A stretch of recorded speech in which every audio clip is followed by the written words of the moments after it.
Committee صبح روز عاشورہ مصطفی آباد تحصیل child ضلع کوشامبی اتر پردیش ہندوستان سے آج ساری دنیا سے مخاطب ہوں۔ اس وقت مصطفی آباد سادات میں ہم لوگ شبیہ تابوت امام حسین علیہ السلام نکالنے کا سلسلہ شروع کرنے والے ہیں، جس کی زیارت کے لیے دور دراز سے عورت اور مرد مختلف مواضعات سے یہاں پر اکٹھا ہوئے ہیں۔ آج ہم حسین کا غم منا رہے ہیں، اور صرف ہم ہی نہیں، پوری دنیا کے لوگ حسین کا غم منا رہے ہیں۔ 110 ملکوں میں امام حسین علیہ السلام کی شہادت کی یاد کم سے کم اس شکل میں منائی جا رہی ہے کہ وہ سب آج کے دن سڑکوں پر ہیں۔ میں سب سے پہلے انتظامیہ کا شکر گزار ہوں کہ انہوں نے ہم کو گائیڈ لائن اس طرح کی دی کہ ہم فری ہو کر پوری آزادی کے ساتھ آج شبیہ تابوت اور شبیہ تعزیہ کو امام بارگاہ سے اور امام چوک سے منعقد راستوں سے لے کر جائیں گے۔ امام حسین جنہیں کربلا میں آج سے 1383 برس پہلے شہید کر دیا گیا، ایک ایسے شہید تھے جس کی مثال دنیا کے کسی اور حصے میں نہیں ملتی ہے۔ امام حسین علیہ السلام پیغمبر اسلام حضرت محمد صاحب کے نواسے تھے، جن کی پیدائش 3 شعبان سن 4 ہجری کو مدینہ منورہ میں ہوئی تھی۔ امام حسین علیہ السلام کے والد کا نام حضرت علی بن ابی طالب تھا اور والدہ کا نام فاطمہ بنت محمد تھا۔ حضرت امام حسین اپنی ماں فاطمہ زہرا سلام اللہ علیہا، اپنے والد حضرت علی علیہ السلام اور اپنے نانا حضرت محمد علیہ السلام کی آغوش میں پرورش پاتے رہے۔ جب حضور کا انتقال ہوا اس وقت آپ کا سن مبارک 7 سال کا تھا۔ اس کے بعد حضرت علی کے انتقال کے وقت یعنی سن 40 ہجری میں امام مظلوم کی عمر 36 سال کی تھی۔ جب ان کے بھائی حضرت امام حسن علیہ السلام کا انتقال ہوا تو آپ کی عمر 46 سال کی تھی۔ جب شام سے یہ خبر آئی کہ وہاں کے حاکم میں تبدیلی ہو گئی ہے تو امام مظلوم اور مدینے کے لوگوں میں ایک عجیب سی کیفیت پیدا ہوئی۔ اس کے کچھ ہی عرصے بعد 4 دن بعد ایک پیغام آیا مدینے کے گورنر ولید کا کہ امام مظلوم کو حاضر کیا جائے۔ چونکہ حکومت کا فرمان تھا، حکومت کے فرمان کی مانتے ہوئے حضرت امام حسین السلام اپنے 18 بنی ہاشم کے ساتھ یزید کے ذریعے سے تقرر کیے گئے ولید کے پاس پہنچے۔ ولید نے کہا کہ شام میں معاویہ کا انتقال ہو چکا ہے اور اب یزید تخت خلافت پر بیٹھا ہے، اور یزید نے خط کے ذریعے سے پیغام بھیجا ہے کہ امام یزید کی بیعت تسلیم کریں۔ تھوڑی دیر کی بات چیت کے بعد امام نے سرے سے انکار کر دیا اور کہا کہ مجھ جیسا تجھ جیسے کی بیعت نہیں کر سکتا۔ ولید نے کہا بلکہ مروان نے صلاح دیا کہ حسین کو اسی وقت قید کر لو اور شہید کر کے سر یزید کے پاس بھیج دو۔ اگر حسین اس وقت ہاتھ نہ آئے تو پھر حسین کو حاصل کرنے میں، ان کے سر کو حاصل کرنے میں بڑی مصیبت ہوگی۔ اس بات کو کہنا تھا کہ امام مظلوم کی آواز بلند ہوئی اور بنی ہاشم کے 18 جوان ننگی تلواریں لے کر ولید کے دربار کے اندر داخل ہو گئے اور کہا اے ولید اور اے مروان، تیری یہ مجال کہ امام مظلوم کو یہاں پر قتل کر دے گا۔ غرض کی امام مظلوم ولید کے دربار سے آئے اور اپنے رفقا سے رائے لی کہ اب کیا کیا جائے۔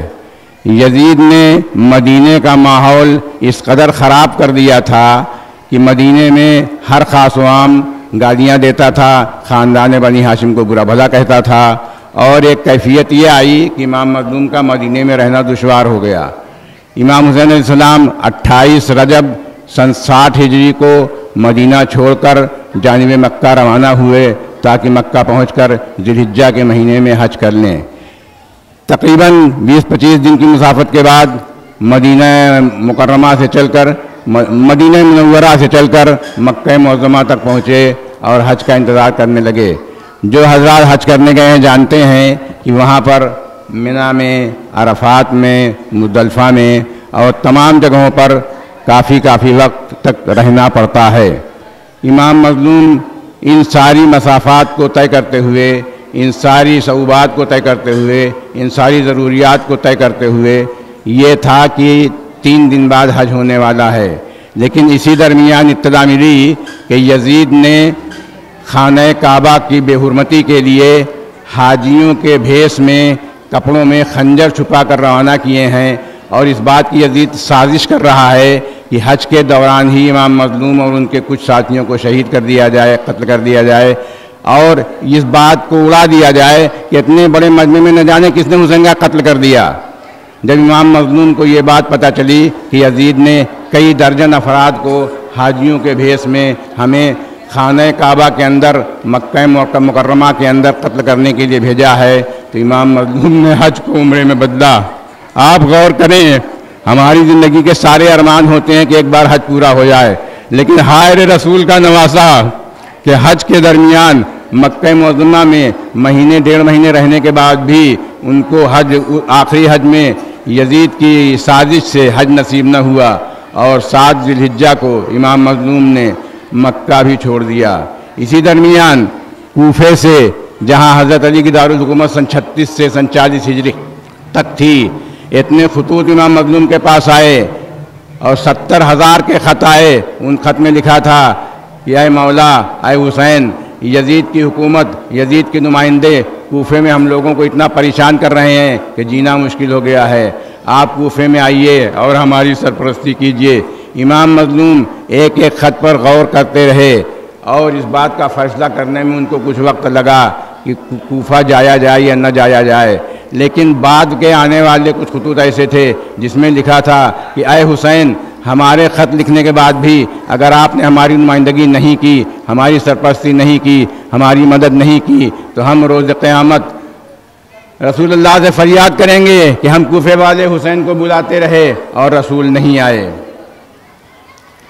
غرض کی امام مظلوم نے مکے سے کوفے کے سفر اختیار کیا۔ ابھی راستے میں ہی تھے کہ اس زمانے کے دستور کے مطابق ایلچی روانہ کیا۔ ایلچی کون؟ مسلم بن عقیل، امام حسین السلام کے چچیرے بھائی۔ مسلم بن عقیل کوفہ پہنچے۔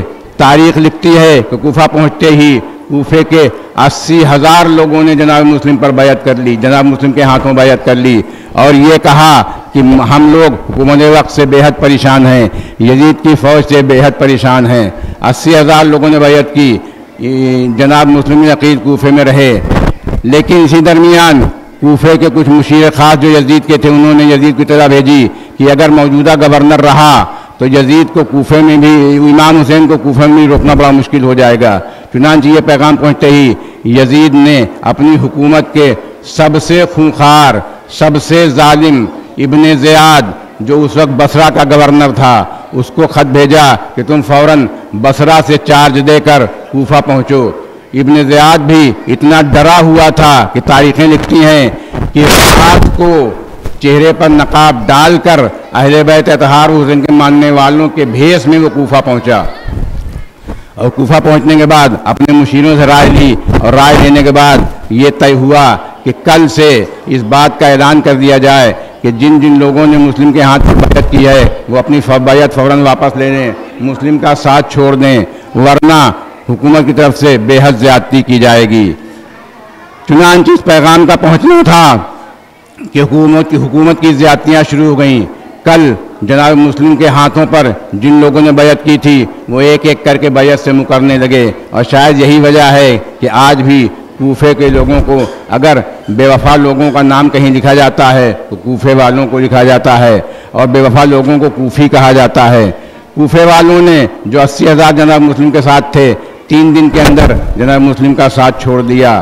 جناب مسلم کی شہادت لمبی چوڑی نہیں پڑھنی ہے، لیکن اتنا ضرور بتانا ہے کہ جناب مسلم کو شہید کرنے کی سازش رچی گئی۔ ہر گھر میں پہرا بٹھا دیا گیا، جناب مسلم کہیں جانے نہ پائیں، کہیں نکلنے نہ پائیں، لیکن علی کا یہ خاندان کا آدمی، علی کے خاندان کا یہ سپاہی اپنی ہمت سے باز نہ آیا، اور ایک موقع ایسا آیا کہ جنگ بھی ہوئی، لیکن مولا عقیل کو کہیں چھپنا، مسلم بن عقیل کو کہیں چھپنا پڑا، اور جاسوسی کے بعد، مخبری کے بعد مسلم بن عقیل کو گرفتار کر لیا گیا۔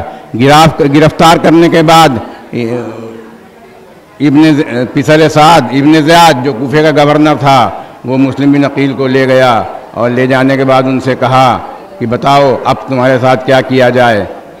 جناب مسلم نے اس شخص کو نہ تو سلام کیا نہ کوئی گزارش کی، اور صرف یہ کہا کہ میں حسین ابن علی کا نمائندہ ہوں، ان کا سفیر ہوں، ایک سفیر کے ساتھ جس طرح سے برتاؤ ہوتا ہے وہ کیا جائے۔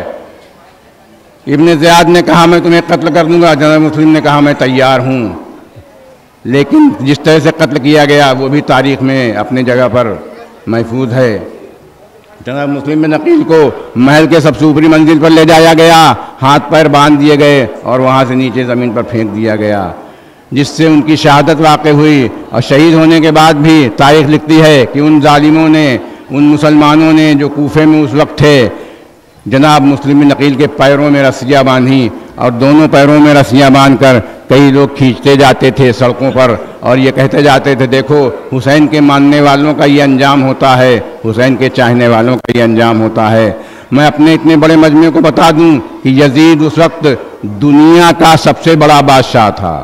اس وقت جتنی دنیا کھوجی گئی تھی، جتنی دنیا کی جانکاری ملی تھی، جتنی دنیا کا انوینشن ہوا تھا، اس میں سے تقریباً آدھی دنیا پر یزید کی حکومت تھی۔ ایشیا کے زیادہ تر حصوں پر یزید کی حکومت، افریقہ کے کچھ حصوں پر یزید کی حکومت، یورپ کے زیادہ تر حصوں پر یزید کی حکومت، امریکہ کی کھوج اس وقت ہوئی نہیں تھی۔ اس طرح سے آدھی آبادی پر یزید کی حکومت تھی سن 61 ہجری میں۔ لیکن اس آدھی آبادی کی حکومت نے کیا کیا کارنامے انجام دیے کہ آج ان کو بتانے میں شرم آتی ہے۔ مسلم بن عقیل کی شہادت کے بعد جب امام حسین علیہ السلام کو یہ پیغام ملا کہ ہمارا ایلچی کوفے میں شہید کر دیا گیا ہے، مسلم بن عقیل کی شہادت واقع ہو گئی ہے، امام مظلوم نے ارادہ بدلا۔ اب وہ ارادہ ان کا یہ تھا کہ کربلا سے ہندوستان کی طرف روانہ ہوں، چنانچہ ان کا پیچھا کیا گیا، اور اب یزید کی فوج نے مزید گھیرا بندی شروع کر دی، اور یہ کہا کہ کسی بھی طرح سے حسین کربلا کے آگے نہ جانے پائیں۔ امام مظلوم کو کربلا میں حر نے گھیرا، اور گھیر کر امام مظلوم سے کہا کہ یزید کی بیعت کرو یا اپنا سر دے دو، لیکن امام مظلوم تیار نہیں ہوئے۔ کہا میں سر کٹانے کو تیار ہوں، یعنی بیعت ادھینتا سویکار نہیں کر سکتا۔ امام مظلوم نے اپنی زندگی کے آخری لمحات میں یہ بھی کہا کہ ہندوستان ایک امن پسند ملک ہے، ہندوستان میں شانتی پریہ لوگ رہتے ہیں، یہاں کے ہندو ہمارا سواگت کریں گے، لہذا فوج یزید ہم کو بھارت جانے کی انومتی دے دی جائے۔ لیکن یزید کی سینا اس کے لیے بھی تیار نہیں ہوئی کہ امام مظلوم کو بھارت جانے دیا جائے۔ شاید یہی وجہ ہے کہ آج بھی ہر ہندو مسلمان کے درد میں ہے کہ اگر امام مظلوم بھارت آ جاتے تو بھارت میں ان کا ہم سواگت کرتے اور اس طرح سے نہ مارے جاتے۔ کسی ہندو شاعر نے بھی لکھا ہے بھارت میں اگر آ جاتا آنکھوں میں اتارا جاتا، بھارت میں اگر آ جاتا آنکھوں میں اتارا جاتا، یوں لال بنی ہاشم کا دھوکے میں نہ مارا جاتا۔ چنانچہ 2 محرم سن 61 ہجری کو امام مظلوم کربلا پہنچے۔ اسی حسین کا غم اور انہی حسین کے ساتھ شہید ہونے والوں کی شبیہ تابوت ہم برآمد کر رہے ہیں۔ آج دنیا میں جہاں جہاں بھی حسین کا غم منایا جا رہا ہے، وہاں وہاں پر شبیہ تابوت اور تعزیہ کے جلوس نکالے جا رہے ہیں۔ ہم ایک بات کو اور یہاں پر بتاتے چلیں کہ عزاداری میں کسی طرح کی کوئی پابندی نہیں ہے۔ مسجد میں تو صرف مسلمان عبادت کر سکتا ہے، مندروں میں صرف ہندو پوجا کر سکتے ہیں، لیکن ہمارے امام باڑے، ہمارے امام چوک، ہمارے تعزیہ، ہمارے تابوت ایسی شکل میں ہوتے ہیں کہ ہر مذہب اور ہر ورگ کے لوگ اس کی زیارت کر سکیں، اس کو چوم سکیں، اس پہ جو چڑھانا ہو چڑھا سکیں، اس کی منت مان سکیں۔ میں خود صبح سے دیکھ رہا ہوں کہ میرے سامنے کی امام چوک پر درجنوں ہندو حضرات عورت اور مرد لائے ہیں جنہوں نے چاول، تل اور شربت پر فاتحہ کرایا ہے۔ میں ایسے ہندو حضرات کی قدر کرتا ہوں جنہوں نے اس طرح کے کام انجام دیا۔ یہاں پر مسلمانوں کے تمام فرقوں کے لوگ اکٹھا ہیں، دور دراز سے آئے ہیں، امام مظلوم کا درد لے کر آئے ہیں۔ 2 سال سے جو شبیہ تابوت حکومت کی پابندی کے بعد کم تعداد میں نکل رہے تھے، بڑی ہمت کے ساتھ نکالے جا رہے تھے۔ پچھلے برس بھی ہم نے شب تابوت روڈ پر نکالا تھا، ان سال بھی نکال رہے ہیں۔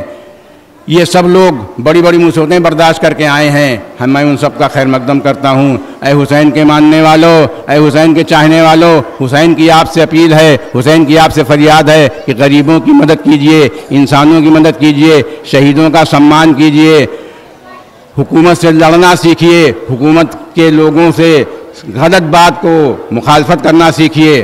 امام مظلوم نے 2 محرم کو کربلا میں قدم رکھا، کیا ہوا؟ پانی بند ہونے لگا،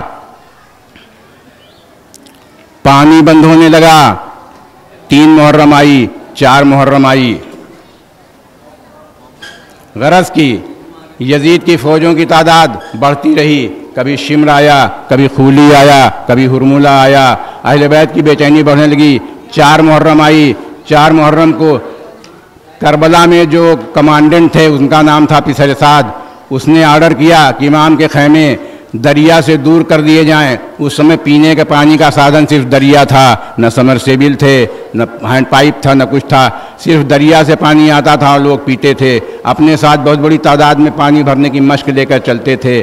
4 محرم کو سرکاری آدیش ہوا کہ دریا کے کنارے سے خیمے ہٹا دیے جائیں، پانی نہ ملنے پائے، چنانچہ دریا کے کنارے سے خیمے ہٹائے گئے۔ 5 محرم آئی، 6 محرم آئی، پانی کم ہونے لگا۔ 7 محرم آئی، خیمے میں پانی ختم ہو گیا۔ اب خیمے سے آوازیں آنے لگیں، آلاتش آلاتش۔ آلاتش عربی بھاشا کا شبد ہے جس کا مطلب ہوتا ہے ہائے پیاس، ہائے پیاس۔ ہم شام غریبہ میں بھی اس کا منظر پیش کرتے ہیں، ہائے سکینہ، ہائے پیاس۔ اسی ہائے پیاس سے اہل بیت کے ماننے والے اور اہل بیت کے چھوٹے چھوٹے بچے پیاس کے لیے ترستے رہے، اور دوسری طرف یزید کے سپاہی پانی سے سیراب ہوتے رہے اور ان بچوں سے دور کھڑے ہو کر مشک سے پانی زمین میں بہاتے رہے، چڑھاتے رہے، ستاتے رہے، پریشان کرتے رہے۔ میں کیا بیان کروں، نہ تو میرے پاس الفاظ ہیں، نہ میری صحت ہے، نہ میری آواز ہے کہ آپ تک اپیل کروں، لیکن ضرور تیر کے حملوں میں ہی مارے جائیں۔ چنانچہ ایک ساتھ 4000 یا اس سے زیادہ تیر چلنے لگے، اور ان تیروں نے خیموں میں پرورش کیا، اور امام حسین کے 72 ساتھیوں میں سے 40 ساتھی اس صبح کے پہلے حملے میں ہی تیروں سے شہید کر دیے گئے۔ اب 32 بچے، ان 32 میں 18 امام حسین کے خاندان کے تھے، اور باقی جو 72 میں سے 32 مائنس کر دیجئے وہ سب انصاران حسین تھے۔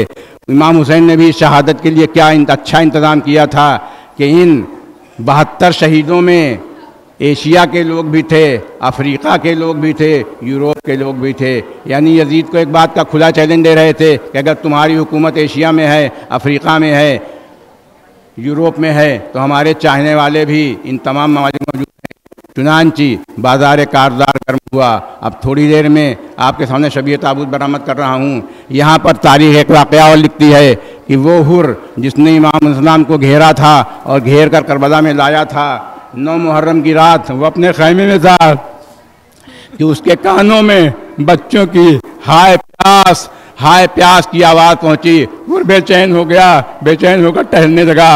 حر کے غلام نے پوچھا، اے آقا، آپ تو 1000 فوج کے سردار ہیں، یزید تو آپ کو انعام و اکرام سے نوازے گا، آپ کی یہ بے چینی کیوں؟ ایسا تو پہلے کبھی نہیں دیکھا گیا۔ جناب حر نے کہا، کان لگاؤ، دیکھو چھوٹے چھوٹے بچوں کی آواز ہائے پیاس کی آ رہی ہے۔ غلام نے کہا، ہاں آقا، بات تو ایسی ہے۔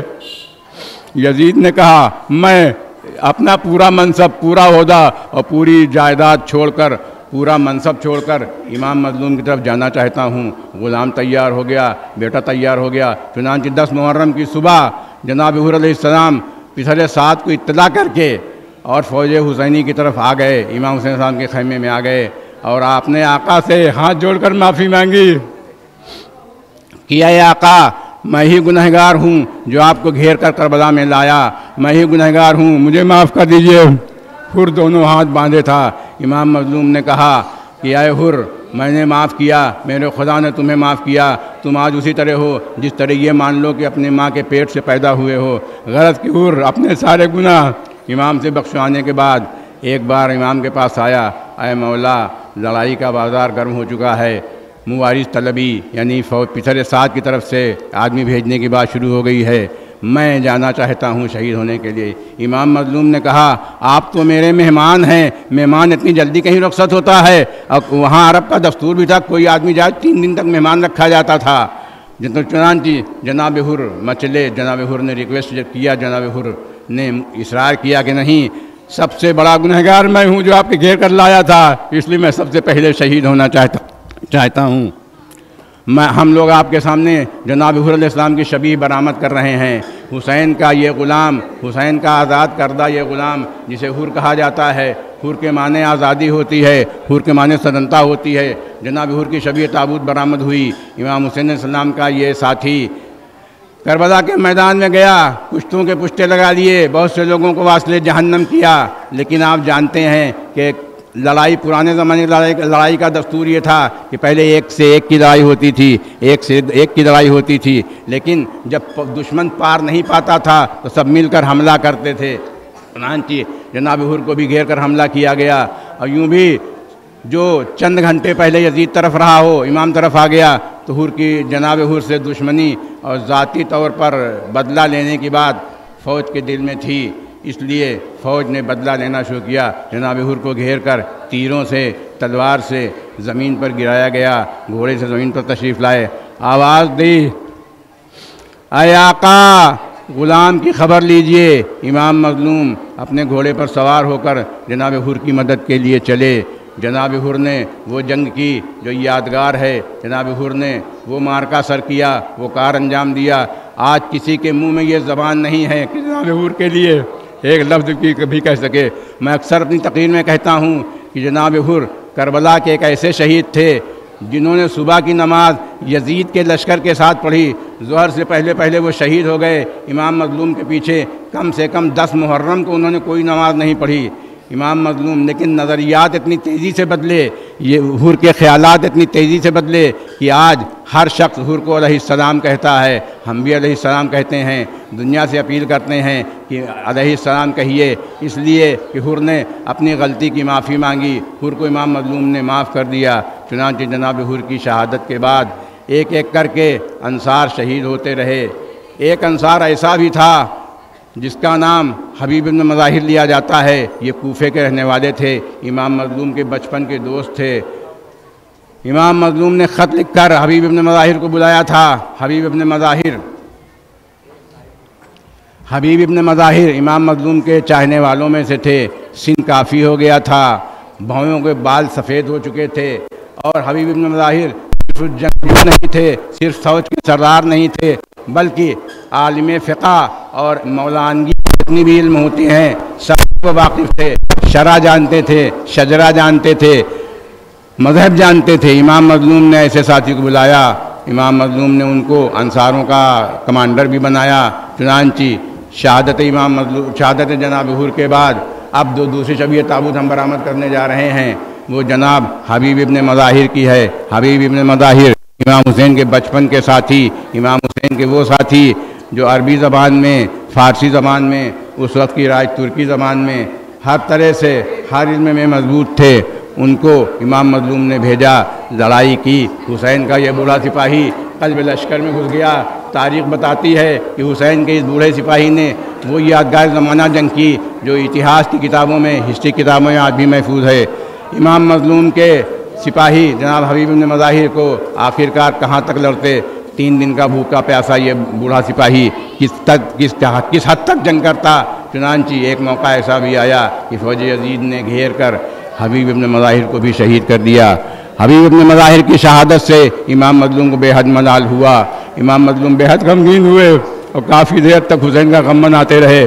جو حضرات کربلا گئے ہیں انہوں نے دیکھا ہے کہ امام مظلوم کی قبر بیچ میں بنی ہوئی ہے، داہنے اور بائیں ان کے دونوں بیٹے حضرت علی اکبر اور حضرت علی اصغر کی مزار ہے، اور اسی سے ٹھیک ملا ہوا چند قدم یا کہوں 1-2 قدم کے فاصلے پر جناب حبیب ابن مظاہر کی بھی مزار بنی ہوئی ہے۔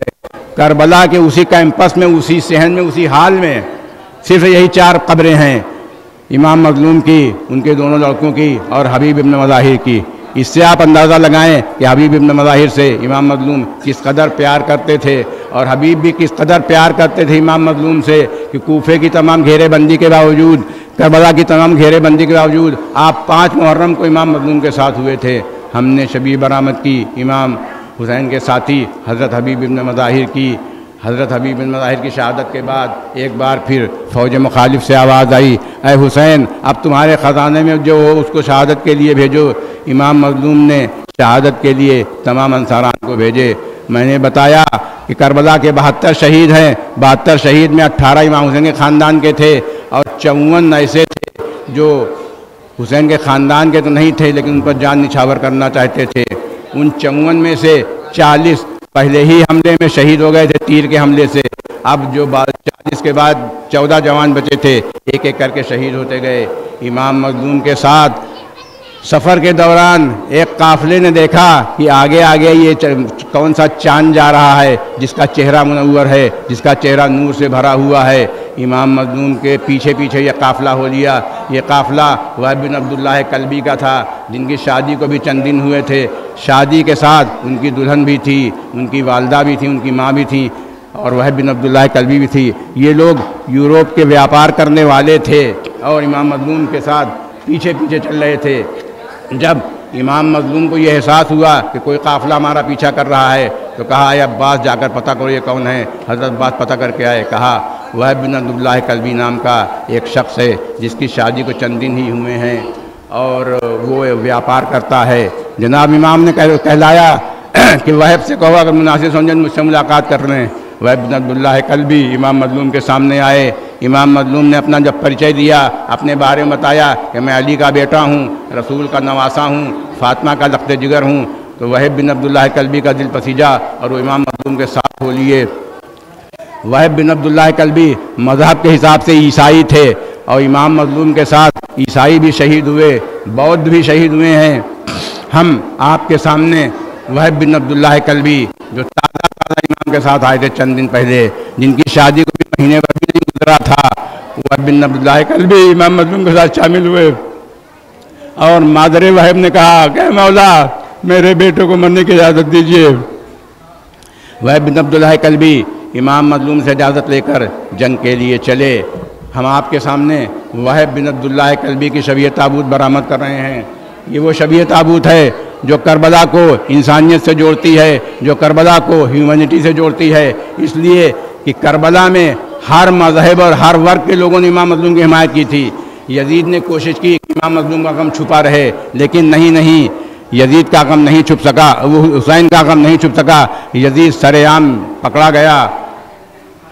وہب بن عبداللہ کلبی کی شہادت ہوئی اور کربلا میں وہب بن عبداللہ کلبی، میں اپنے نوجوان بچوں کو بتاؤں، میں اپنے پورے مجمع کو بتاؤں کہ وہب بن عبداللہ کلبی کی والدہ بھی اپنے بیٹے کی شہادت کے بعد میدان میں آ گئیں اور ان کی بھی شہادت کربلا میں ہی امام مظلوم کی زندگی میں واقع ہوئی. وہب ایسے انسان تھے جن کی کربلا میں وہب بھی مارے گئے، ماں بھی ماری گئی. وہب بن عبداللہ کلبی کی شہادت ہوئی. وہب امام حسین نظام کے ایسے نمائندے تھے جنہوں نے امام پر جان دی. جان دینا ان دنوں آسان نہیں تھا. تاریخوں میں پڑھتے ہیں، مجلسوں میں آپ سنتے رہتے ہیں اور میرا مجمع اس بات کو محسوس کرے کہ کربلا میں زندہ رہنا کتنا مشکل تھا اور مولا پر جان دینا کتنا آسان تھا. ہر شخص چاہے حسین کے خاندان کا ہو یا نہ ہو ہاتھ جوڑ کر مولا کے پاس آتا تھا اور کہتا تھا اے مولا مجھ کو مرنے کی اجازت دیجیے. چنانچہ ایک ایک کر کے سارے انصار شہید ہوتے گئے. میں پھر عرض کر دوں کربلا کے 72 شہیدوں میں سے 40 شہید پہلے ہی حملے میں مارے گئے جو تیر سے شہید ہو گئے تھے. اب جو 14 انصار بچے ان میں بھی ایک ایک کر کے سب مارے گئے اور ایک وقت ایسا آیا کہ 14 انصار بھی مار ڈالے گئے. اب صرف امام مظلوم کے 18 ساتھی ہیں. میں ایک اور بات کی یہاں وضاحت کر دوں کہ کربلا کی تاریخ میں یہ کہیں نہیں ملتا کہ کون پہلے شہید ہوا کون بعد میں شہید ہوا. اکثر مورخ لکھتے ہیں کہ یہ کیسے ہو سکتا ہے کہ حضرت علی اکبر نے یہ نہ کہا ہو کہ ہم زندہ رہیں اور ہمارے سامنے انصار مارے جائیں، اور انصاروں نے بھی کہا ہو کہ یہ کیسے ہو سکتا ہے کہ ہم زندہ رہیں اور بنی ہاشم کے جوان شہید کر دیے جائیں. غرض کی آج جو شبیہ تابوت کا سلسلہ ہم برآمد کر رہے ہیں وہ ہندوستانی پرمپرا کے انوسار ہے، ہندوستانی رواج کے انوسار ہے. کیونکہ یہاں پر ہر لڑائی میں یہی ہوا ہے کہ پہلے سپاہی جاتے تھے لڑنے کے لیے، اس کے بعد پھر راج پریوار جاتا تھا، اس کے بعد پھر وہ جاتا تھا، جس پر حملہ کیا جاتا تھا، شاید امام مظلوم نے بھی یہی کیا ہو۔ اور کربلا کی لڑائی کا ایک اور واقعہ بتا دیں کہ کربلا کی لڑائی میں سب سے بعد میں جو گیا وہی سب سے پیاسا تھا، یا یوں کہوں کہ امام مظلوم نے ایک ایسے گوارا کیا ہوگا کہ ہم تو تیر شعبہ کے نشانے سے پیاس بجھا لیں اور امام کے اور میرے انصار زندہ رہیں اور پیاسے رہیں۔ جو جتنی دیر تک زندہ رہا وہ اتنا پیاسا رہا۔ امام مظلوم نے یہی حکمت عملی اپنائی کہ کربلا میں اس طرح سے فہرست ترتیب دی گئی، اور جناب عباس نے فہرست کس طرح ترتیب دی۔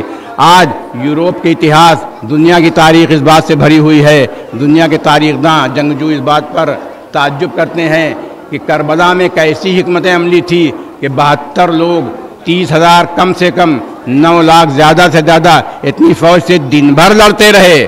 وہ کیسا انتظام تھا جہاں پر 72 ساتھیوں نے یزید کی فوج کو اس طرح سے گھیرا کہ دن بھر لڑائی چلی۔ یہ جناب عباس کا کمال تھا۔ ابھی کچھ دیر میں ان کی بھی علم مبارک ہم برآمد کر رہے ہیں۔ چنانچہ جب سارے انصار شہید ہو گئے تو ایک بار اب اعزا کی باری آئی۔ اعزا میں کوئی بھانجا ہے، کوئی بھتیجا ہے، کوئی بیٹا ہے، کوئی چچا کا لڑکا ہے، کوئی والد کے خاندان کا ہے۔ ابو طالب کے خاندان کے 18 لوگ تھے۔ چنانچہ ایک ایک کر کے ان کی بھی شہادت واقع ہوتی رہی۔ روایت اور رواج کے مطابق اور پرمپرا کے انصار اور مانتا کے انصار جس طرح سے ہم شہادت پیش کرتے ہیں، ان میں امام مظلوم کی بہن جن کا نام بی بی زینب تھا، جن کا سن مبارک 56 سال کا کربلا کی لڑائی کے وقت تھا 61 ہجری میں، ان کے 2 بچے عبداللہ کے 2 بیٹے جن کا نام اور محمد تھا، اپنے ماموں کے پاس آئے۔ اے ماموں، بازار کارزار گرم ہے، مجھ کو مرنے کی اجازت دیجیے۔ امام مظلوم نے 9 سال اور 11 سال کے آون اور محمد کو گلے سے لگایا اور کہا کہ اے بیٹو، کس طرح اجازت دے سکتا ہوں، تم تو میری بہن کی نشانی ہو۔ ان بچوں نے کہا مولا یہ کیسے ہو سکتا ہے کہ ہم زندہ رہیں اور آپ لڑنے کے لیے جائیں؟ ہم میں بھی علی کا خون ہے، جعفر طیار کا خون ہے۔ جعفر طیار ابو طالب کے خاندان کے بہادر انسانوں میں سے ایک تھے جن کو شہید کر دیا گیا تھا۔ ان کے پوتے تھے اون، ان کے پوتے تھے محمد، اور حضرت علی بن ابی طالب کے بیٹے تھے اون محمد، بیٹی کے بیٹے تھے اون محمد۔ اس طرح سے ننیحالی خاندان سے بھی، دریالی خاندان سے بھی اون محمد بہادر خاندان کے تھے۔ چنانچہ جنگ کی اجازت ملی، اون محمد چلے۔ کربلا کی یہ بھی ایک لڑائی ایسی ہے جس میں 2 بھائی ایک ساتھ گئے، ورنہ کربلا میں ایک ایک کر کے امام مظلوم کے لوگ گئے تھے، لیکن یہ دونوں بھائی ساتھ میں گئے۔ بہادری کا یہ عالم تھا کہ کبھی میمنے کو الٹ دیتے تھے، کبھی میسرے کو الٹ دیتے تھے، کبھی قلب لشکر میں گھس جاتے تھے۔ کتابوں میں لکھا ہوا ہے کہ لڑتے لڑتے ایک بھائی دوسرے بھائی سے الگ ہو گیا، اور ایک بھائی نے بہادری کا وہ منظر پیش کیا جو تاریخ دنگ ہے۔ پسرے سات کے خیمے تک جناب عمل پہنچ گئے، اور پسرے سات کے خیمے میں جا کر خنجر چبھویا اور کہا نکل وہ شیطان۔ وہ پسرے ساتھ اپنی جان بچا کر اپنے خیمے میں سے بھاگا۔ چنانچہ جب ایک بھائی دوسرے بھائی سے الگ ہو گیا تو دونوں بھائی الگ الگ جنگ کرتے رہے۔ جنگ کرتے کرتے ایک بھائی دوسرے بھائی کو دیکھتا تھا، دوسرے بھائی پہلے بھائی کو دیکھتا تھا۔ جب ایک بھائی شجاعت دکھاتا تھا تو دوسرا بھائی اس کی داد دیتا تھا، جب دوسرا بھائی شجاعت دکھاتا تھا تو پہلا بھائی داد دیتا تھا۔ اس طرح مل جل کر جنگ کرتے کرتے دونوں دریا کے کنارے تک پہنچ گئے۔ دریا میں جا کر اپنے گھوڑے کو ڈال دیا، لیکن کیونکہ ماں نے منع کیا تھا، رواج نہیں تھا، انسانیت نہیں تھی، اور سب سے بڑی شرافت انسانی، شرافت نفس نہیں تھی کہ اون و محمد پانی پیتے۔ چنانچہ دریا پر قبضہ کرنے کے بعد پیاسے ہی دریا سے واپس آ گئے۔ ہم نے دونوں کی شب تابوت آپ کے سامنے برآمد کی۔ دونوں بھائی ایک ایک کر کے مارے گئے۔ ایک بھائی کہیں گرا، دوسرا بھائی کہیں گرا۔ امام مظلوم کو آواز دی اے آقا مدد کیجئے۔ امام مظلوم جناب اون و محمد کے لاشے پر پہنچے جناب عباس کے ساتھ۔ ایک بھائی یعنی امام حسین نے ایک بھائی کو لیا، دوسرے بھائی نے جناب عباس نے دوسرے بھائی کو لیا، اور دونوں کو اپنے گھوڑے پر دونوں لٹا کر ان کی لاش کو کربلا کے میدان میں لائے۔ کربلا میں یہ تھا کہ جب ایک ایک شہید ہوتا تھا تو امام مظلوم کی لاش کو گھوڑے پر لگ کر یا کندھے سے لگا کر لاتے تھے، ایک جگہ پر لٹا دیتے تھے۔ ساری ڈیڈ باڈی، سارے شو، ساری لاشیں لائن کی لائن لگائی جاتی تھی۔ انہیں لائن کے لائن لگائے گئے شبوں میں سے، ڈیڈ باڈی میں سے لاش میں امام مظلوم نے اون محمد کی بھی لاش رکھی۔ اب اون محمد کی شہادت کے بعد ایک بار پھر مبارز طلبی ہوئی، بھیجو حسین، اب کس کو بھیجنا چاہتے ہو؟ ہے کوئی تمہارے خیمے میں جنگ کے لیے؟ امام مظلوم نے دیکھا ایک بار اہل بیت اطہار کے جو بچے ہوئے لوگ تھے ان لوگوں میں سے اب بھتیجے ہیں، بیٹے ہیں، بھائی ہیں، کس کو بھیجیں، کس کو بچائیں؟ آپ سے میں نے عرض کیا پہلے ہی کہ کربلا میں جینا بڑا دشوار تھا، زندگی بڑی مشکل تھی، مرنا آسان تھا۔ امام مظلوم کا ساتھ دینے کے لیے ایک وقت میں کئی رشتہ دار آ جاتے تھے، کئی انصار آ جاتے تھے، مولا ہمیں اجازت دیجیے۔ امام مظلوم ان میں سے ایک کو اجازت دیتے تھے۔ چنانچہ اب باری آئی کس کی؟ اب بھائی کے لال کی، وہ بھائی کا لال جن کے باپ کو سن 50 ہجری میں ان کی ہی پتنی نے زہر دے کر شہید کر دیا تھا، یعنی امام حسین کے بڑے بھائی امام حسن جو سن 50 ہجری میں کربلا کی گھٹنا سے 11 سال پہلے مارے جا چکے تھے۔ ان کے کئی بیٹے کربلا میں آئے تھے، انہی بیٹے میں سے ایک بڑا بیٹا جناب قاسم تھے۔ جناب قاسم اپنے چچا کے پاس اجازت دیجیے، چچا نے اجازت نہیں دی۔ جناب قاسم کو یاد آیا کہ میرے والد نے مرتے وقت ایک تعویذ میرے بازو پر باندھی تھی اور تعویذ میں کچھ لکھا تھا اور کہا تھا کہ اے قاسم جب تم پر کوئی مصیبت کا وقت آئے تو اس تعویذ کو نکال کر پڑھنا۔ جناب قاسم نے اس تعویذ کو نکالا، پڑھا، چہرہ کھلا، امام کے پاس آئے، کہا یہ میرے والد نے انتم وقت میں آخری چھڑوں میں یہ تحریر دی ہے، اس کو پڑھیے۔ چچا نے تحریر پڑھی، بھائی نے بھائی کی تحریر دیکھی، خط کو آنکھوں سے لگایا، چوما، اور جب پڑھا تو اس میں لکھا ہوا تھا کہ اے حسین تم پر ایک ایسا وقت آئے گا کہ سب شہید ہوں گے، میرے بیٹوں کو بھی شہادت کے نام فہرست میں شامل کر لیجئے گا۔ چنانچہ امام مظلوم نے جناب قاسم کو اجازت دی، جناب قاسم جنگ کے لیے چلے۔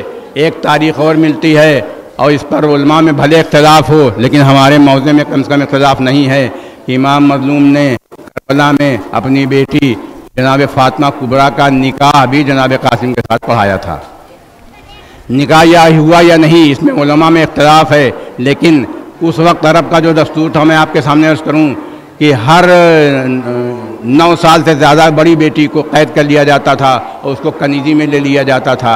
امام مظلوم نہیں چاہتے تھے کہ میری بیٹی فاطمہ کبریٰ کو کنیزی میں لیا جائے، لہٰذا امام مظلوم نے عقد کیا، اور یہی مان کر میں آپ کے سامنے بیان جاری کر رہا ہوں کہ امام مظلوم کی بیٹی فاطمہ کبریٰ کا عقد کربلا میں امام حسن کے بیٹے جناب قاسم کے ساتھ ہوا تھا۔ اسی لیے ہم شبیہ تابوت اور شبیہ مہندی دونوں آپ کے ساتھ نکال رہے ہیں۔ شبیہ تابوت جناب قاسم کا ہے اور شبیہ مہندی بھی جناب قاسم اور ان کی اہلیہ کے نام سے منسوب ہے۔ آپ دیکھیں کہ کربلا میں یہ پتی پتنی کس طرح سے امام مظلوم پر شہید ہوئے، ہم نے کس طرح سے سجایا ہے، یہ ہماری بھارتی پرمپرا کا ایک آدرش نمونہ ہے۔ اور اگر انٹیلیجنس کے لوگ یہاں موجود ہوں، پرشاسن لوگ یہاں موجود ہوں تو دیکھ لیں کہ ہماری عزاداری میں کس طرح بھارتی پرمپراؤں کا پالن کیا جاتا ہے۔ تابوت جناب قاسم گیا، شبیہ مہندی بھی اس کے ساتھ ساتھ کر دی جائے۔ چنانچہ کربلا کے میدان میں شبیہ تابوت بھی ہے، شبیہ مہندی بھی ہے۔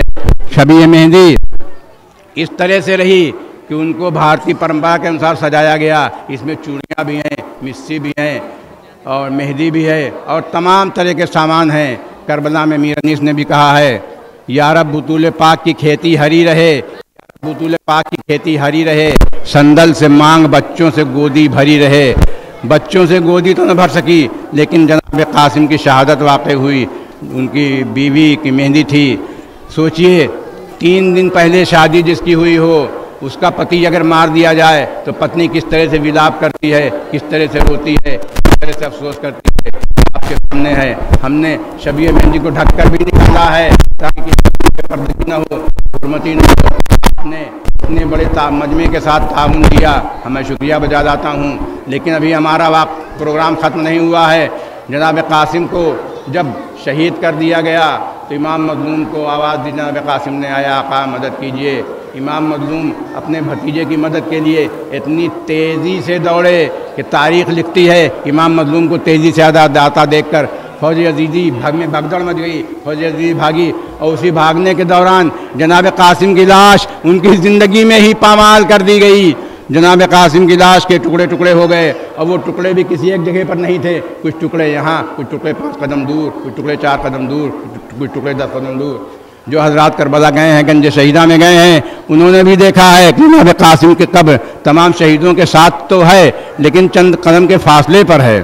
وہ اس لیے ہے کہ یہ اس بات کی عکاسی ہو سکے، اس بات کو انکشاف کیا جا سکے کہ جناب قاسم کو دیگر لوگوں کے مقابلے جس طرح سے ظلم کا سامنا کرنا پڑا، شہادت کا سامنا کرنا پڑا۔ کربلا میں یوں تو بعد شہادت امام حسین تمام لاشوں کو پامال کیا گیا، لیکن کربلا کا یہ واحد لاشا تھا جناب قاسم کا جو جنگ میں ہی پامال کر دیا گیا۔ چنانچہ تاریخ لکھتی ہے، اتہاس لکھتا ہے کہ امام مظلوم دیگر شہداء کی طرح جناب قاسم کی لاش کو کندھے پر یا گھوڑے پر نہ لا سکے، بلکہ اپنا امامہ اتار کر جناب قاسم کی لاش کے ٹکڑے جہاں جہاں پھیلے ہوئے تھے ان لاش کے ٹکڑوں کو اکٹھا کیا۔ میں اپنے مجمع سے بتا دوں، کربلا کی لڑائی ایک ایسی لڑائی ہے مارنے والا بھی مسلمان ہے، مارنے والا بھی مسلمان ہے، اور اس عام مجمع سے میں اپیل کرتا ہوں کہ آپ ذرا ٹھنڈے دل سے جائیے، اپنے گھر میں سوچئے گا کہ کیسے کربلا کے مسلمان تھے جو رسول کے نواسے کو قتل کرنا چاہتے تھے۔ یہ لڑائی نہ کربلا کی لڑائی نہ جنگ کے لیے تھی، کربلا کی یہ جنگ نہ تو اقتدار کے لیے تھی، نہ زمین کے لیے تھی، نہ خزانے کے لیے تھی۔ اس کی وضاحت بھی امام حسین نے آخری خطبے میں کر دیا، جو میں آپ کے سامنے تھوڑی دیر بعد بیان کروں گا۔ کربلا کی لڑائی نہ نماز کے لیے تھی نہ روزے کے لیے تھی۔ آج جو لوگ کہتے ہیں کہ نہیں کربلا کی لڑائی نماز کے لیے لڑی گئی، میں اس بات کی وضاحت کر دوں کہ نہیں، اگر نماز کے لیے ہوتی تو یزیدی فوج بے نمازی ہوتی۔ یزیدی فوج نماز بھی پڑھتی تھی، اللہ اکبر بھی کہتی تھی، اور پھر نعرہ تکبیر کہہ کر امام مظلوم ان کے ساتھیوں کو قتل بھی کرتی تھی۔ نعرہ تکبیر کے ساتھ بھی قتل کیا جاتا تھا امام مظلوم کو۔ چنانچہ اب جب جناب قاسم کی شہادت واقع ہو گئی تو اب امام کے پاس صرف 3 ہیرے بچے ہیں۔ ایک کا نام جناب عباس ہے، دوسرے کا نام جناب علی اکبر ہے، تیسرے کا نام حضرت علی اصغر ہے۔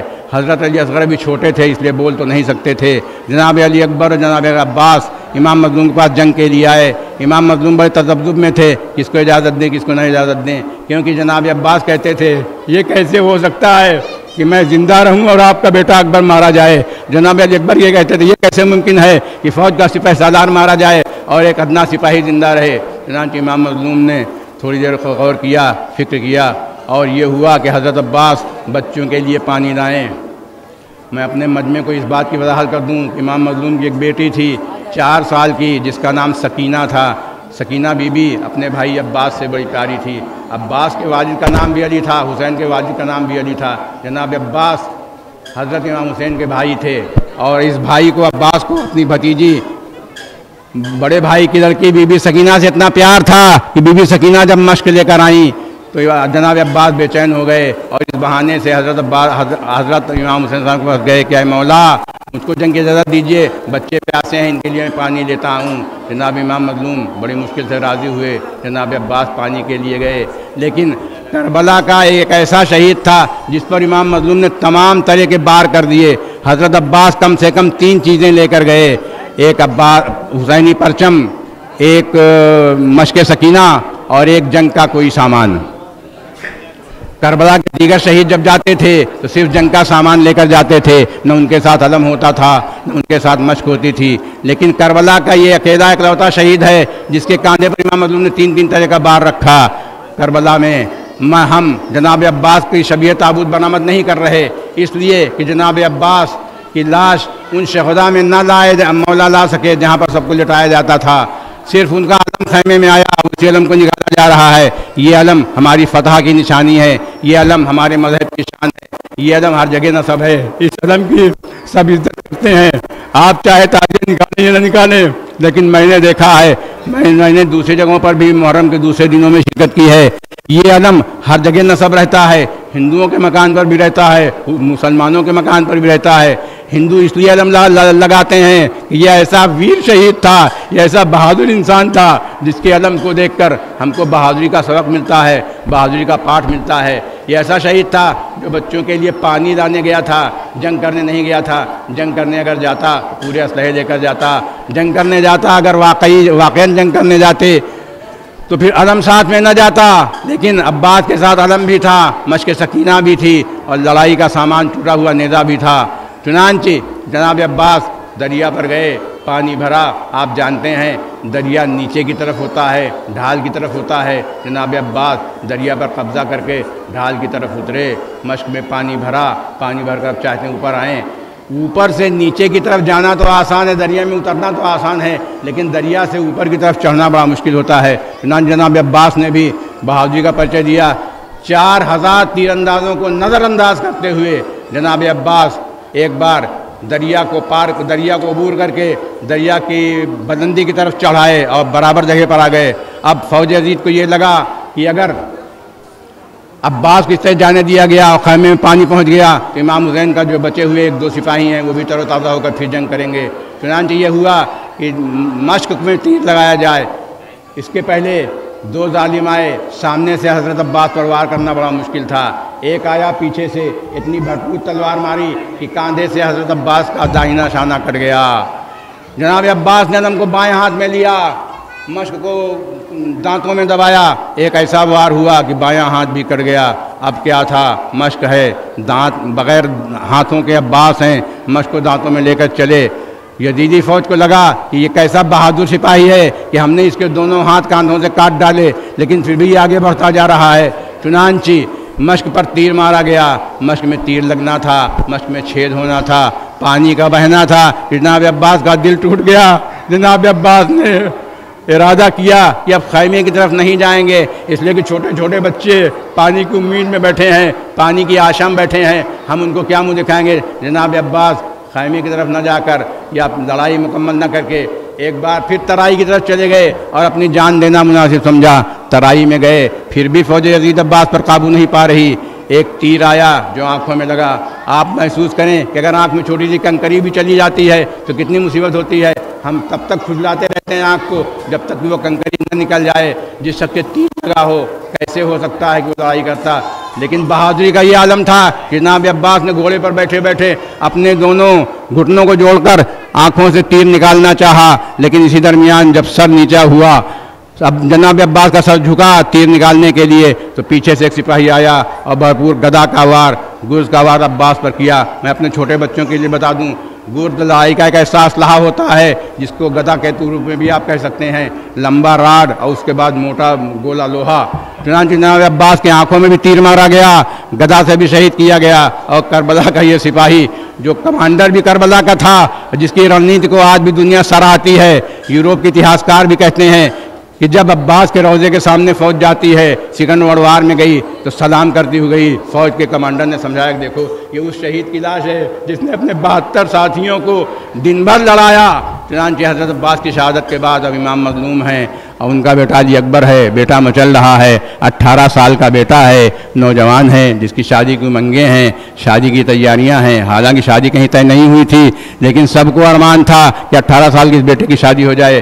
کربلا میں ان دنوں لڑکیاں کی شادی 9 سال میں، لڑکوں کی 15 سال میں کر دی جاتی تھی، 15 سال یا اس سے کم عمر میں بالغ مانے جاتے تھے۔ چنانچہ جناب حضرت علی اکبر امام مظلوم کے پاس آئے۔ جناب اکبر امام نے عرض کیا اپنی پھوپھی جان سے اجازت لے لو، کیونکہ انہوں نے ہی آپ کو پالا ہے۔ جناب علی اکبر پھوپھی جان کے پاس اجازت کے لیے گئے، بیویوں سے اجازت لی، جنگ کے لیے گئے۔ کربلا کا یہ ایک ایسا شہید ہے جو امام مظلوم کا بیٹا ہے، سگا بیٹا ہے۔ تاریخیں بتاتی ہیں کہ حضرت علی اکبر اتنے خوبصورت تھے کہ جب جنگ کے لیے گئے، حضرت علی اکبر آپ آزاد متوجہ ہیں۔ کربلا کے واقعے میں ایسا ہو ہی سکتا ہے۔ میں بہت معذرت چاہتا ہوں کہ کربلا کی لڑائی سن کر، کربلا کے شہیدوں کی وفاداریاں سن کر آپ بے ہوش ہو رہے ہیں۔ آپ دل مضبوط رکھیے۔ کربلا کے لوگ کتنے مضبوط تھے کہ ایک ایک ساتھی جاتا رہا، سب مرتے ہوئے دیکھتے رہے، پھر بھی ضد کرتے رہے مجھے مرنے کی اجازت دیجیے۔ چنانچہ امام مظلوم کا یہ بیٹا جنگ کی اجازت لے کر میدان کی طرف چلا۔ جنگ کی اجازت کے بارے میں بتایا جاتا ہے جب حضرت علی اکبر آخری رخصت کے لیے آئے تو بیویاں حضرت علی اکبر کو گھیرے میں لیے ہوئے تھیں اور دیکھتی تھیں کہ یہ تو رسول کی شبیہ ہے، یہ تو یوسف کربلا ہے، کیوں کر جنگ کی اجازت دوں۔ لیکن جناب علی اکبر جنگ کے لیے گئے، جناب علی اکبر جنگ کے لیے گئے، رخصت ہوئے، رخصت مجھے نہیں پڑھنی، جنگ کے لیے گئے۔ وہ یادگار زمانہ جنگ کی کہ تاریخ میں آج بھی حضرت علی اکبر کی جنگ رقم ہے۔ 70 ساتھیوں، 70 یزیدیوں کو حسین کے اس نوجوان بیٹے نے اکیلے شہید کیا۔ لیکن لڑتے لڑتے ایک موقع ایسا بھی آیا کہ فوج نے گھیر لیا اور کہا کہ دیکھو حسین کے اس سپاہی کو، علی کے اس پوتے کو اس طرح مارنا آسان نہیں ہے، گھیرو، میں الجھائے رہو اور تلوار کرو۔ چنانچہ سارے لوگوں نے حضرت علی اکبر کے نزدیک جا کے ان کو گھیرا۔ گھیرنے کے بعد ایک شخص نے ایک سازش کے تحت ایک بھالا برچھی کا پھل لیا جس میں لمبا لوہے کا راڈ تھا، آگے نکیلا حصہ تھا جس کو آپ نکیلا بڑا چاقو بھی کہہ سکتے ہیں آج کی اصطلاح میں۔ چنانچہ اس کو ہلا کر، اس کو اسپیڈ دے کر اور دور سے حضرت علی اکبر کے سینے کی طرف شہید کیا گیا، سینے کی طرف رہا کیا گیا۔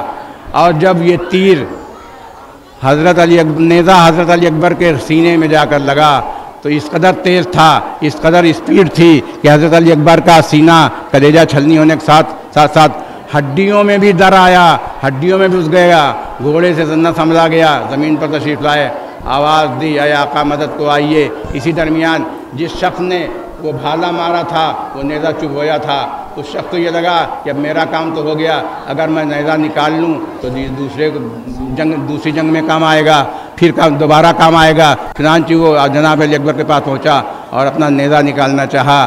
امام مظلوم بھی آ رہے تھے، وہ شخص اپنا نیزہ واپس بھی چاہتا تھا، چنانچہ اس ہڑبڑی میں اس نے اس انداز میں کھینچا، اس اینگل سے کھینچا کہ نیزے کا وہ حصہ ٹوٹ کر حضرت علی اکبر کے کلیجے میں پیوست ہو گیا جو نکیلا تھا، اور وہ حصہ جو لمبا راڈ تھا وہ اس شخص کے ہاتھ آیا۔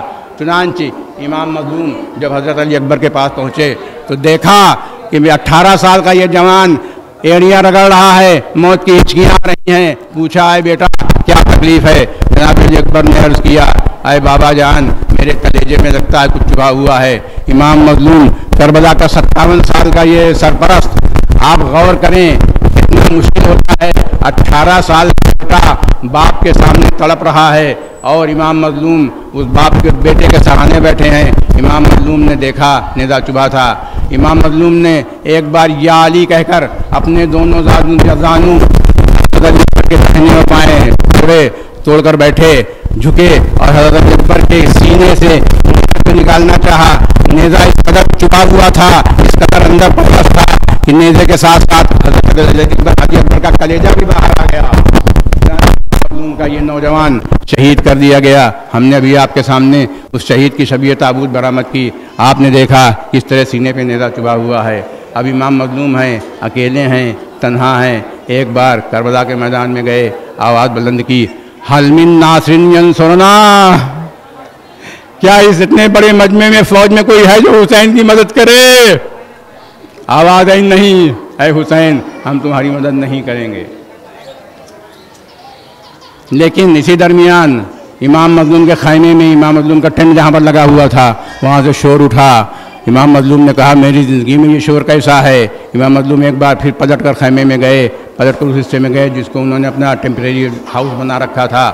اس استھائی مکان میں دیکھا کہ بیویاں رو رہی ہیں، بچے رو رہے ہیں، پتہ کیا کیا بات ہے۔ بتایا گیا کہ جب سے آپ نے حل من ناصر ینصرنا ہے کوئی جو میری مدد کرے آواز بلند کی ہے، آپ کا یہ 6 مہینے کا بیٹا حضرت علی اصغر بھی رو رہا ہے، لگتا ہے شہادت کے لیے مچل رہا ہے۔ امام مظلوم نے حضرت علی اصغر کو اپنی گود میں لیا اور شہادت کے لیے اپنی شہادت کے لیے اس کو بھی لے کے چلے۔ حضرت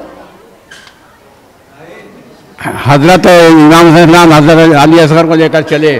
مجھے پوری شہادت نہیں پڑھنی، لیکن اتنا بیان ضرور کرنا ہے کہ حضرت علی اصغر 6 مہینے کے تھے، پانی پلانے کے لیے مظلوم لے گئے تھے۔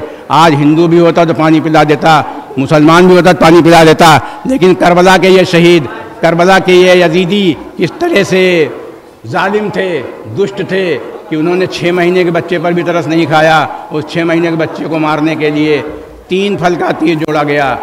جو حرملہ کے پاس سب سے مضبوط تیر تھا وہ حضرت علی اصغر کی طرف رہا کیا گیا۔ حضرت علی اصغر اس کو لے کر چلے، حضرت علی اصغر کو رہا ہوا، حضرت علی اصغر کی گردن پہ تیر لگا، گردن کو آر پار کر کے پیوست ہو گیا امام مظلوم کے بازو میں۔ چنانچہ بیٹا باپ کی گود میں ہی شہید ہو گیا۔ میں ان تمام ماؤں سے عرض کرنا چاہتا ہوں، یہاں پر ماتائیں بھی ہیں، بہنیں بھی ہیں، شادی شدہ عورتیں بھی ہیں، غیر شادی شدہ بھی ہیں۔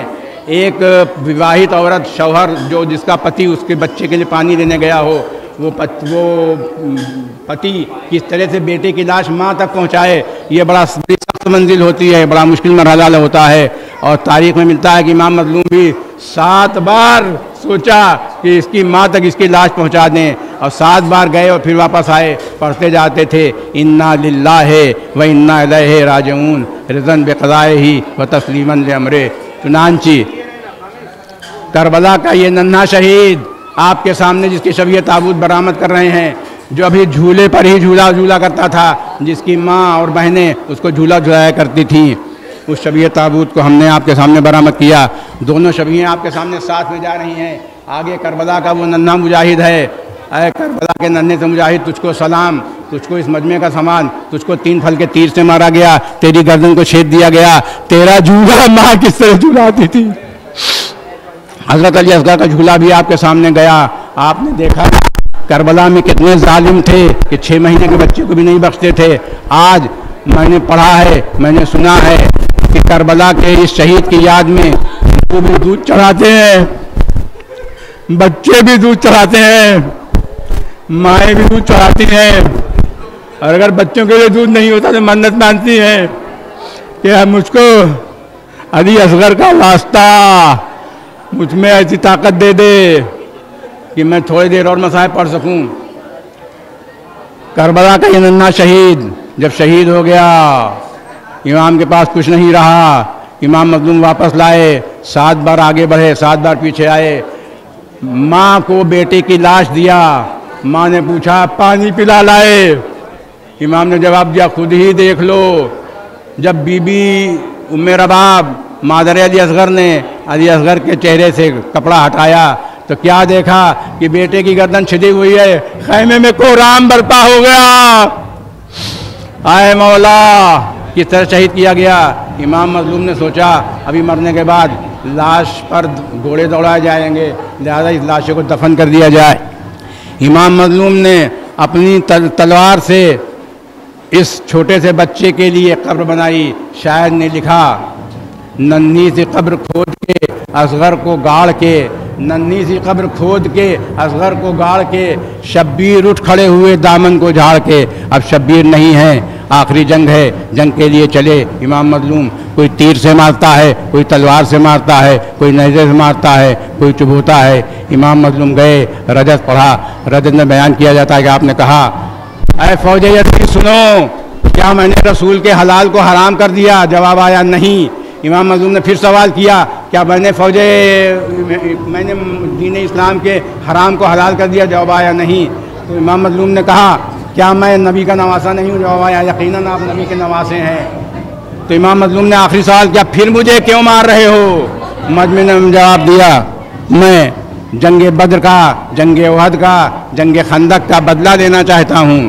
میں اپنے مجمع سے یہ بھی عرض کر دوں کہ میں نے سنا کہ یزید نے 400 ایسے مولویوں کو بھی کربلا میں آخری لمحات میں بھیجا تھا جو ہاتھوں میں لاٹھی اور ڈنڈے لے کر آئے تھے۔ انہوں نے جمعہ کی نماز کی قیادت الگ الگ جگہوں پر کربلا میں کی، اور جنگ کرنے کے بعد سب کو کہا کہ دیکھو فوج امام کو مارنے کے لیے کوئی دقیقہ نہ کرنا، اور ان امام نے ان نماز پڑھانے والوں نے جو جمعہ کے دن نماز پڑھائی تھی کربلا کے میدان میں، ان لوگوں نے کہا کہ ہم خود چلتے ہیں آگے آگے مارنے کے لیے۔ آپ سوچیں کس قدر یزید نے سازش کی تھی، گہری سازش کی تھی کہ نماز پڑھانے والوں کو پیش امام کرنے والوں تک کو کربلا میں بھیجا تھا حسین کو مارنے کے لیے۔ چنانچہ حسین لڑتے لڑتے ایک بار میدان میں آئے۔ حسین کا آخری حملہ بقول خطیب اکبر 53 منٹ کا حسین کا یہ حملہ تھا۔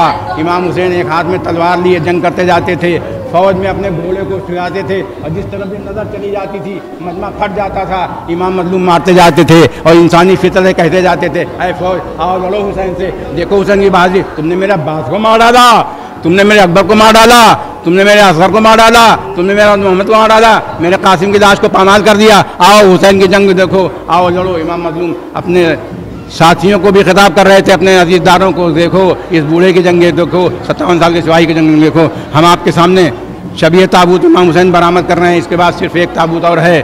شبیہ تابوت امام حسین برآمد ہوا، ان کے جسم پر اتنے تیر پیوست تھے کہ امام مظلوم گھوڑے سے زمین پر تشریف لائے۔ ہم نے کوشش کی ہے کہ ان تیروں کو دکھائیں۔ امام حسین کا کوئی بدن ایسا نہیں تھا کہ جہاں پر تیر نہ لگے رہے ہوں، ہاتھ ہے تو تیر لگے ہیں، پیر ہے تو تیر، سینہ ہے تو تیر لگا ہے، اور تاریخ لکھتا ہے امام مظلوم جب کوڑے پر حملے گئے تشریف لائے۔ اب آپ کے سامنے ہماری آخری شبیہ جو شبیہ ذوالجناح ہے وہ برآمد کی جانی ہے۔ اس کے بعد ہمارا یہ پروگرام اس دور کے لیے اس سال کا انتخاب ہو جائے گا۔